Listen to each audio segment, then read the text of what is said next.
21년도 해외 주식 거래 대금 1위, 키움증권이 미국 주식이 처음이라면 40달러 드려요. 차세대 국내 해외 통합 MTS 영웅문 S샵 출시 기념. 지금 바로 영웅문 S샵을 다운받아 40달러 받아가세요. 해외 주식은 원금 손실 발생이 가능하며 그 결과는 투자자에게 귀속되오니 유의해주세요. 네, 월스트리트 모닝 브리핑 함께하고 있습니다. 자, 여러분들과 벌써 17,000분 들어오셨고요. 오늘은 생각보다 좋아요 숫자가 빨리 안 올라가네요. 네, 여러분들의 마음을 클릭 한 번으로 표현해 주시길 바랍니다. 자, 이번에는 미국 주식에 미치다 이항영 전문위원 함께합니다. 위원님 어서 오세요. 네, 안녕하세요. 네, 반갑습니다. 자, 시장의 상승세 단기적이지만 어쨌든 이어가고 있는데 저는 이제 어제 말씀해 주셨던 그 어떤 분이 그 베어 허그하면서 이 시장에 뛰어들면 곰한테 이렇게 안기면 큰일 난다. 죽는다니까요. 예, 그런 얘기를 들어가지고 이 랠리가 마냥 반갑지는 않아요. 근데 그런 거죠. 앞서 이제 권동부 장도 얘기하셨지만 주식 시장은 항상 존재하는 이유가 사는 사람이 있고 파는 사람이 있기 때문에 그렇죠. 다만 사는 사람이 이제 짧은 반등을 보느냐 아니면 더 긴 반등을 보냐에 각각의 시각이 있고 각자의 판단 기준이 있을 뿐이기 때문에 누가 맞출 수는 없는 거죠. 다만 시장은 지금 이틀째 S&P 500 나스닥은 이틀째 올랐고요. 다우지수는 알게 모르겠어 또 3일째 올라가는 모습 보여주면서 이 반등폭으로 보면 한 달째 제일 많은 반등폭을 지금 저점에서 보이고 있는 것도 사실이 되겠습니다. 여튼 지난 금요일은 3대 지수가 2% 내에 반등을 했다 그러면 지금 오늘은 3대 지수가 1% 넘나드는 그 정도의 반등한 것이 오늘의 모습이다라고 그냥 간단하게 일단 이해하시면 되겠고요. 금리는 오늘 소폭 반등했습니다. 큰 움직임이 없었어요. 조금 내리고 올라가고가 지난 금요일과 오늘의 정도 있었고요.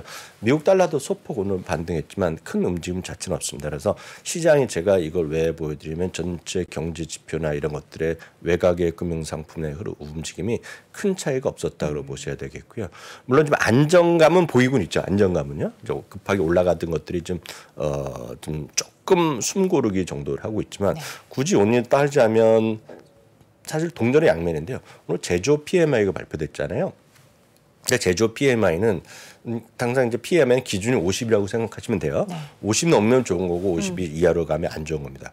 당연히 경제를 위해서는 56, 60만 가야지 좋은 거잖아요. 근데 이제 너무 그러다 보고 인플레이션 되다 보니까 꺾는 누르는 역할을 많이 했죠. 그러면 이번에 49.9 나온 거는 좋은 거네요? 좋다고 누린데 영향을 받은 거니까? 이해는 안 되지만 그것이 지금 좋은 겁니다. 지금 고용 꺾이는 것도 안 좋은 거지만 좋은 걸로. 바로 그런. 제조 PMI 꺾인 것도. 우리의 일상적인 상식과 안 맞아 떨어지는 것이 최근의 흐름이죠. 지금은 그런 게 안 좋은 것이 좀 좋은 거라고 해석하고 싶은 사람이 있는 거죠. 그래서 지난번에 이제 저희가 지난주 토요일 날이요. 주말 라이브 겸 월간 뮤지하면서 어떤 반등의 조건 이런 것도 여러 번 저희가 기회가 될 때마다 모건 스탠리도 얘기해드리고 오펜하이머 그런 등등 얘기했는데 혹시 기억하신 분 계시겠지만 그 중에 하나가 제조 PMI가 50이 아니라 42를 가야 된다는 얘기를 하는 사람이 있습니다. 아직 멀고 말도 안 되지만 지금 49.89도 상당히 호재를 보는 사람이 있었고 오늘도 그런 거를 호재를 보는 사람이 있었다 없었다? 있었다라고 일단 이해하시면 되겠고요. 또 하나는 이제 영국 아니겠습니까? 영국이 이제 이거 한때 이제 대영 제국이잖아요. 지금 영국이 경제 규모로는 한때 대영 제국이 6번째 정도 될 겁니다. 경제 6번째, 5번째 그 정도 될 겁니다. 영국이 정말 안정을 찾아갈 수 있을까요? 왜냐하면 44일, 45일 만에 전임 총리가 그만뒀잖아요. 그리고 이제 세금을 깎아준다 어쩌저쩌 하다가 또 법인세를 다시 올리고 이런 우리를 보면 선진국이라고 생각해도 영국이 과연 그럴 수가 있는지. 라는 것들이 이어지고 있는데 그래서 얼마 전에 보면 전임 총리가 다시 도전한다는 얘기까지 나왔고 진짜 이상한 나라다 그랬거든요. 안 한다고 했잖아요. 그래서 이분이 혼자 남았어요. 그냥 남은 거예요? 유명한 분이죠. 전 세계에서 진짜 가장 나이 젊은 축에 들은 사람 중 한 명이죠. 42살입니다. 42살, 43살이고요. 저분이요? 네, 전 재무장관 했고요. 그 안에서 수상 자기 안에서 원내 총무 우리나라 원내 대표 이런 것들을 했던 걸로 알고 있고요. 이름은 리시 수낙인데요. 그래서 그 차기 총리로 이제 오늘 확정됐어요. 수낙이 수락을 했군요. 그런 거죠. 본인 남아갖고 다른 사람 안 해갖고 이제 혼자 이제 남은 건데요. 이분이 이제 딱 보면 그 인도계잖아요. 인도계. 또 수에 또 엄청 밝잖아요. 네, 그렇죠. 그런 거죠. 산수 잘하죠. 스탠포드 대학에서 MBA형으로 제가 알고 있고요. 스탠포드. 네, 그 MBA도 그 우리나라도 예전에 보면 혹시 그런 거 기억하시는 모르겠죠. 폴브라이트 장학금 받아갖고. 그런 거 잘 몰라요. 이게 폴브라이트 지금 폴브라이트 장학금 해갖고 그 전 세계에서 워낙 유명한 장학재단이 있고요. 우리나라도 1년에 몇 명씩 가는 걸로 알고 있습니다. 그런데 그 스탠포드에서 MBA를 한 분인데요. 제가 이걸 보여드리겠습니다. 이건 주식이랑 큰 상관이 없는데 상식적으로 말씀드리면 인포시스라는 회사 아세요? 몰라요. 진짜 모르세요? 네. 이게 인도의 시가총액 4위에 삽니다. 3, 4위 하는 회사고요. 전 세계에서 IT 기업 중에 제일 큰 거 중에 하나고요. 네. 인포시스는 쉽게 해서 우리나라도 보면 이러잖아요. 우리나라도 보면 콜센터에 이렇게 전화 걸면 약간의 한국말이 익숙하지 않은 한국말이 들릴 때가 있죠. 그래서 뭐 중국에서 콜센터가 있다 뭐 이런 네네. 얘기 많이 들으셨잖아요. 미국에 계신 분은 아시는 분은 많으시겠지만 미국에서 콜센터에서 고객센터 하면 인도계 발음이 많이 나옵니다. 아, 그래요? 그래서 이제 그 콜센터가 미국에 있는 게 아니라 뭐 필리핀에 있다, 인도네시아 그래갖고 영어를 쓰는 인도나 필리핀 쪽에 있는 분이 많다고 얘기하고 네. 있는데요. 전 세계에서 가장 큰 쉽게 얘기해서 콜센터로 회사라고 보시면 돼요. 콜센터 플러스인데요. 바로 이분이 그 수상이 총리가 인포시스의 사위죠. 그래서 이제 이거 TMI 아닙니까? TMI가 아닌데 네. TMI죠. TMI인데 네. 하여튼 이분이라는 거죠. 그래서 어디서 만났냐면 그래서 아까 우스갯소리 말씀드리면 오늘 좀 주가 좀 올랐잖아요. 시가총액 상위 4위 기업의 4위다. 인도에서 아마 IT 쪽에서는 1위 회사로 알고 있습니다. 네, 근데 하여튼 이분이 중요한 거가 여기서 스탠포드에서 만난 거예요. 그 이제 와이프도. 네, 만났는데 여튼 정말 대단한 분이죠. 이런 분이 지금 그 이민 3세거든요. 네. 이민 3세가 아마 이번에 수상이 된 거예요. 대단한 어떤 세상이 바뀌고 있다는 네. 것도 보셔야 되겠습니다. 인포시스의 4위. 인포시스의 사위 아마 수납, 아시는 분 계실 것 총리. 같습니다. 하여튼 그 전 세계에서 가장 큰 콜센터, 미국에서 콜센터 1위 회사라고 보시면 돼요. 이런 건 또 어떻게 아신 거예요? 다 스토리가 나오나요? 예전부터 좀 알고 있었죠. 예전부터 이분이 몇 년 전에도 아마 수상 그 가능성이 있었는데 그때도 안 됐는데 뭐 여러 가지가 이슈가 있던 분인데 여튼 그렇게 됐고요. 영국의 10년물 금리가 지금 또 좀 안정된 흐름을 네. 보였다라고 이해하시면 되겠습니다. 네. 환율도 파운드화도. 영국 파운드는 이제 워낙 이때가 이제 또 사상 최저까지 떨어졌다가 지금 네. 안정된 흐름을 보이고 있는 추세가 이어지고 있고요. 물론 어저께 중국이라는 나라는 또 아주 골치 아프게 됐잖아요, 지금요. 그렇죠. 그렇지만 또 영국은 또 이렇게 또 호재라고 인식할지 모르겠지만 이런 것도 있었다라고 일단 상식적으로 이해하시면 되겠습니다. 네. 어제 시장에서 중국 관련 주식들 엄청 급락했더라고요. 좀 보시는 것 중국이 같아요. 어저께 홍콩이 5, 6% 떨어졌다면서요? 아니 근데 이게 뭐 네. 어제만 빠진 게 아니라 지금 네. 사실 미국 상장된 중국 기업들 너무 안 좋잖아요. 다 안 좋죠, 다. 네. 다 안 좋고 특히 오늘 12%, 13% 떨어졌고 결국 강대 강으로 가는 거 아닙니까?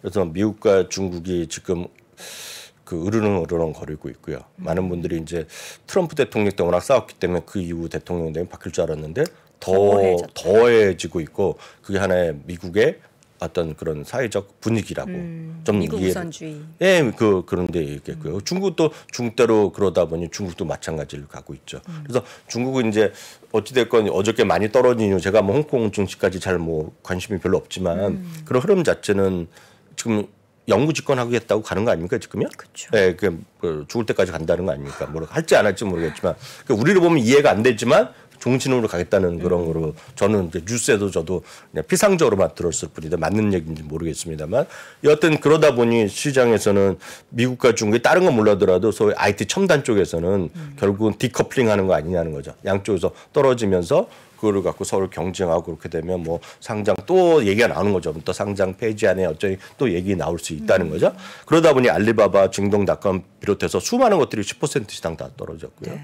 그러다 보니 우리나라에서도 후강통, 성강통 주식하시는 분들은 아직도 계실 텐데 상당히 좀 곤혹스러운 시장이 또 이어지고 있다라고 보고 있습니다. 연관된 회사도 빠졌어요. 네? 연관된 회사. 네, 그러니까 그러다 보니 그 직접 미국 회사도 아니고 네. 멀쩡한 회사인데 중국에서 사업을 많이 하고 있다거나 라스베가스는 마카오에서 하는 건데 사업을 많이 하고 있다거나 또 중국에서 그런 관련된 매출이 좀 있다는 것 자체 이런 것들이 다 좀 떨어지는 거죠. 그렇게 따지면은 중국에서 명품 많이 사잖아요. 뭐 LVMH나 뭐 에르메스 이런 종목들 주가도 하락해야 되는 거 아니에요?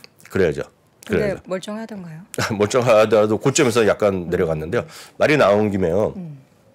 오늘 따로 준비해봤는데 말이 나온 김에 좀 네. 말씀드리면 지금 기억하시죠? S&P 500 기업의 전체적인 매출에서 해외 매출 비중이 몇 %고 말씀드렸어요? 40%죠. 40%, 60%가 미국 매출이고 그래서 가장 비중이 높은 것은 IT가 많다고 말씀드렸습니다. IT에서를 제가 해외 매출에서 수입 물량 빼고요. 수입 물량 빼고 또 거기서 해치한 거 배용 빼갖고 제가 한번 보여드렸잖아요.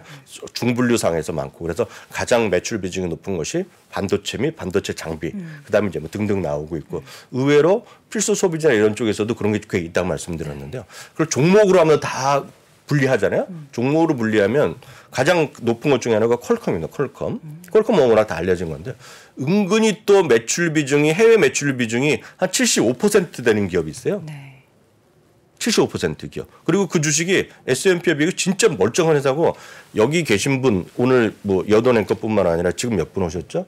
2만 1,000분이 오셨는데요. 네. 한 분도 모르지 않는 회사입니다. 그 회사가. 근데 그 회사가 주가 작년 올해 한 35% 빠졌고 작년 고점 대비요. 작년 11월 고점 대비 한 55% 빠진 게 있어요. 엔비디아 말씀하셨던 거 아니에요? 아니죠. 엔비디아는 모르시는 분 계시죠. 엔비디아는 하면서 잘 모르시면 뭐 그런 관심 없으면 모르지만 남성이고 여성인 간에 최소한 그 회사 이름을 모를지언정 그 회사의 브랜드는 하나쯤 다 갖고 있거나 다 아시물고 아마 남자친구 여자친구한테 선물도 꽤 많이 사줬을 브랜드라고 보고 있고 본인도 많이 아실 것 같습니다. 에스티로더? 그게 에스테로더입니다. 에스테로더가 75% 정도가 해외 매출이고 역시 거기서 중국 매출 비중이 높은 거거든요. 에스테로더 한번 보세요. 주가가 계속 흘러내리고 있습니다. 지금. 이게 중국 쪽 영향도 좀 있나요? 중국 영향이 크죠. 중국 사람들이 가장 큰 손으로 많이 사고 있잖아요. 화장품을. 에스테로더는 저는 선호하는 회사지만 허무맹랑하게 지금 떨어지고 있거든요. 300달러 있던 주가가 지금 100달러 선. 그죠. 네, 엄청 떨어지고 있어요. 한번 나중에 보시기 바랍니다. 에스테로더 그래 한번 보시면 허무맹랑하게 떨어지고 있는데 이렇게 좋아하던 오늘도 주가가- 또 떨어지지 않았습니까? 오늘도 2% 하락했습니다. 네, 그게 바로 해외 매출 비중이 높고 잘 들어보세요. 해외 매출 그 주가는 뭐 하루 이틀 볼 게 아니잖아요. 해외 매출 비중이 지금 높은 데다가 중국 내 선호도가 높고 중국이 툭하면 올해 내내 툭하면 막았잖아요. 그래서 아직도 중국 사람이 우리나라에 온다 잘 얘기 못 들으셨죠 지금은. 그러니까 이제 조금씩 나오고 있지만 아직 별로 제대로 안 하고 있잖아요. 근데 역설적으로 보면 달러가 좀 꺾이고 조금만 여행 가기 시작하면 제일 먼저 올라갈 주식 중에 하나가 전 그라고 보고 있죠. 에스테로더. 이 기업이 상장 후로 정말 주가가 2021년까지 물론 이제 부침은 중간에 있었지만 계속 올랐다가 2021년을 딱 연말을 기점으로 확 꺾였어요. 제가 하나 말씀드릴까요? 그거 아주 정확한 지적하셨는데 제가 사실 오늘 다른 걸 준비하냐고 어저께 네. 약간 스터디를 했기 때문에 좀 이해돼서 기억 속에 있는 거로 제가 말씀드리는데요. 주식은 정말 낙폭 과대를 찾을 수도 있고 올라가는 주식만 찾을 수도 있죠. 네. 올해 S&P이 다 떨어지지만 올라간 주식도 몇 개 있습니다. 지금 찾아보면 그쵸. 에너지 말고도 또 여러분들이 다 아는 브랜드가 올라간 게 있어요. 허쉬. 그런 거 있고 또 있습니다. 나중에 또 또 이따가 뭐지? 말씀드리겠습니다. 여돈 앵커도 집에 분명히 하나쯤 있을까라는 브랜드가 지금 주가가 마이너스가 안 났어요. 허쉬는 이따가 먹고 없을 수 있잖아요. 아마 집에 있을 겁니다. 그 제품이. 뭐죠? 어딘가 있을 겁니다. 끝나고 말씀드릴게요. 뭐 중요한 게 아니니까요. 근데 문제는 시장에서 끊임없이 지금 주가가 내려가는 주식 중에서 뭔가 계기가 있으면 앞으로 좋아질 만한 걸 찾으셔야 되잖아요. 그쵸. 지금 사라는 게 아니라 찾으셔야 되는데요. 지금 같은 상황이 많은 분들이 언제 이후 처음이라고 그럽니까? 리만 사태 이후에 처음이라고 그러잖아요. 2007년, 8년 리만 사태 때요. 2007년 고점 때부터 2009년 저점까지요. 에스테로더가 S&P보다 훨씬 많이 떨어졌어요. 그때도 한 40에서 50%가 떨어졌습니다. 근데 그 이후에요. 2009년 바닥부터 어저께까지 S&P 340% 올랐거든요. 근데 아까 바로 말씀하신 게 그겁니다. 에스테로더가 1,500% 올라갔어요. 1,500%. 저는 에스테로더가 지금이 오늘 사갖고 저점이라는 얘기는 도저히 못하겠어요. 그쵸. 그렇지만 언젠가 바닥에서부터 많이 올라갈 수 있다. 그런 계기가 있을 거다라는 얘기죠. 그래서 시장은 계기가 필요한 거죠. 라스베가스 샌즈나 스타벅스 다시 본론으로 들어가서 이게 엄청나게 문제가 있는 회사냐 아니라는 거거든요. 특히 스타벅스가 문제일 게 뭐 있겠어요. 약간 매장수 정책 혹은 그렇죠. 직원한테 비용이 많이 발생한다라는 네, 그렇죠. 등 그리고 이제 중국에 투자를 많이 하려고 하는데 혹시라도 중국에서 막으면 어떻게 되느냐. 그런 정책적 변수는 있겠지만 문제는 회사는 아니잖아요. 네. 그러니까 그런 것들을 보시면서 주식은 너무 단기적으로 보지 마시고 한 걸음 물러져서 장기적 흐름을 보시는 거죠. 그래서 그런 관점에서 뭔가 주식은 바닥 탈출할 수 있는 것들이 어떤 것이 있는지를 한번 찾아보시고 그래서 저희가 지난 주말에 세미나를 했던 것이 되겠고요. 네. 이 책 같은 것도 마찬가지입니다. 미국 주식이 답이다 이런 것들도 거의 배당이나 거의 유망주들이 지금 당장 사갖고 올라가면 좋겠지만 그보다는 뭔가 시장이 바뀔 때 올만한 것들 그런 것들 보셔야죠. 저는 미국 주식이 답이다가 미국 주식만 답이라고 생각한 적이 한 번도 없어요. 다만 미국 주식도 답이다라는 거죠. 그래서 많은 분들은 환율이다 어쩌다 얘기하지만 결국 이런 것도 중요하다 보고 있고요. 말이 나온 김에 미국 주식이 답이다가 나름 인기가 있는 것 같아요. 아, 베스트셀러 경제 분야에 그 이제 압도적인 그 책 제외하고 2위. 그쵸? 2위까지 갔었고. 그리고 전체 부분에서도 지금 어저께 보니까 3위죠? 오늘은 모르겠는데요. 그 전체에서 예스 24 기준 32위를 갔어요. 근데 제가 그걸 그 박수 칠 일이 아니고 그게 중요한 게 아니라 네. 뭔가 시장이 사람이 될 것 같으면 카피 제품이 생기잖아요. 제가 어떻게 법적으로 따져보려고 하면 우리 출판사 대표랑 만나기로 네. 했어요. 근데 왜? 그분도 뭐 좋은 의미를 했겠죠. 미국 주식이 답이라고 검색하면요. 네. 뭐 앞에 붙고 미국 주식이 답이다라고 책을 카피를 했던 책이 났습니다. 제목 카피했던 분. 진짜 미국 주식이 아니 답이라고 뭐 해요? 찾아보시면 되겠습니다. 아 진짜 어이가 없는데 뭐 진짜 대박입니다 대박. 그래서 결론으로 다시 돌아가면 시장은 분명히 안 좋죠. 여전히 불안불안하고 반등 베어마켓 랠리가 엄청나게 될지 안 될지 아무도 모릅니다. 네. 다만 시장은 앞으로 6개월 1년 후에 어떤 게 변할 수 있는지 바닥 탈출이 당장은 아니겠으나 바닥 탈출할 대비한 그런 종목이나 그런 섹터 같은 것을 좀 공부하실 필요가 있어요. 그래서 그 중에 하나가 제가 보기엔 에스테로더 같은 겁니다. 그러니까 그런 것들을 과거의 흐름이 어땠는지 지금은 어떤지 보셔야 되겠죠. 네. 선호도가 에스테로더의 선호도가 줄어들었느냐? 절대 아니거든요. 그 이후에도 계속해서 뭐 조말론 같은 것도 샀고요. 가장 최근에 산 것 중에 하나는 우리나라에서 닥터 자르트를 샀잖아요. 네. 그래서 그런 것들이 어떤 흐름을 갈지를 장기적으로 흐름 보시면 지금은 이런 시기를 나중에 보면 너무 속상해하지 마시고 중국 주식이네 한국 주식이네 너무 속상해하지만 마시고 뭔가 좀 뒤로 한 발짝 물러서서 어떤 좋은 종목군이 있을지를 좀 보시면 좀 찾아보시면 될 것 같습니다. 네, 제가 지금 찾아보니까 이거 표지도 약간 비슷한 결로 만들었는데요. 이거 좀 너무 카피한 거 아니에요? 그건 모르겠습니다.